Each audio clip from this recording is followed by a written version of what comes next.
ফুলপুর নামে একটি গ্রামে বাস করত একটা ছোট্ট পরিবার। সে পরিবারের সদস্য সংখ্যা 4 জন।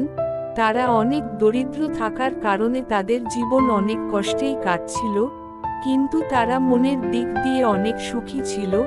আর তাদের সুখী থাকার একমাত্র সম্বল ছিল তাদের পরিশ্রম। তারা পরিশ্রম করতে অনেক ভালোবাসত। তারা দিনের পর দিন মাঠে কাজ করে জমিতে ফসল ফলাতো এবং সেই ফসল বিক্রি করে তারা জীবিকা নির্বাহ করত, আর বিক্রিকৃত কিছু টাকা সঞ্চয় করে রাখত তাদের ভবিষ্যতের জন্য। তারা যেমন ছিল পরিশ্রমী, সৎ ও মেধাবী, তেমনই ছিল ন্যায়পরায়ণ। তাদের এমন কাজকর্ম দেখে অনেকে হিংসা করত।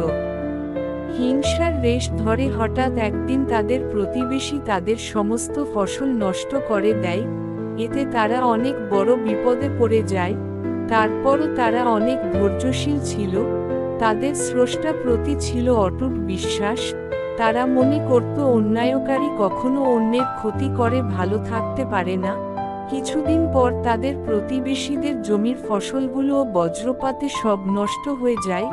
এর দ্বারা তারা তাদের ভুল বুঝতে পারায় ওই পরিবার কাছে গিয়ে ক্ষমা চান এবং পরের বছর থেকে তারা মিলেমিশে একসাথে জমিতে ফসল চাষ করে ভালো ফসল উৎপাদন করে।